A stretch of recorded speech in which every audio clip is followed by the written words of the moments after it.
Hello friends, मी बनवलेलं आहे डाळीतली फळं. त्यामध्ये मी फोडणीला टाकले जिरे, मोहरी आणि कढीपत्ता आणि लसूण हे सगळं टाकून फोडणी दिली पाण्याची. पाण्यात थोडंसं चवीनुसार मीठ टाकलं.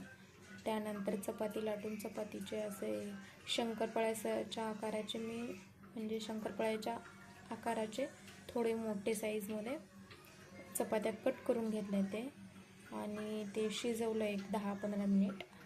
आता ते उकळे आले, चांगले शिजलेले ती चपाती. आता म्हणजे ते जे मी टाकले ती चपातीचे फोडी ते चांगलं शिजलेलं आहे आणि व्यवस्थित. आता बघा असं जरा चिकटपणा आलेला आहे त्याला,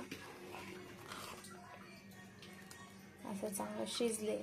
आता ती मी जी डाळ काढून ठेवली होती वरण करून, म्हटलं की डाळीतले फळं करून आले दुसऱ्या व्हिडिओमध्ये बघा आता ही डाळ आहे ना, आता ही डाळ मी शिजवून घेतलेली डाळ थोडीशी कोथिंबीर टाकून हाटलेली ह्याच्यात ओतून घेणार आहे.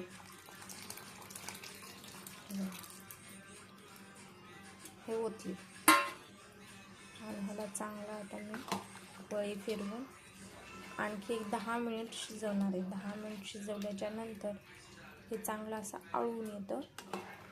थोडंसं जास्त घट नाही करायचं, थोडंसं पातळ ठेवायचं आणि जास्त पातळ पण नाही ठेवायचं, एवढं पातळ पण नाही ठेवायचं आणि तेवढं घट पण नाही ठेवायचं, म्हणजे आपल्याला जसं लागतं तसं. पण आता हे चांगले शिजले, आणखी थोडं 15 मिनिटाला शिजवायचं आणि गरम गरम काढायचं, त्याच्यावरती तूप टाकायचं आणि मस्त खायचं. मस्त लागतं ते बघा. असं झालं ते.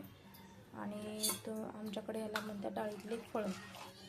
तुमच्याकडे काय म्हणतात ते तुम्ही नक्की सांगा.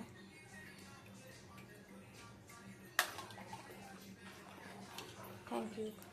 व्हिडिओ आवडला असला तर लाईक, सबस्क्राईब आणि शेअर करा प्लीज. बाय.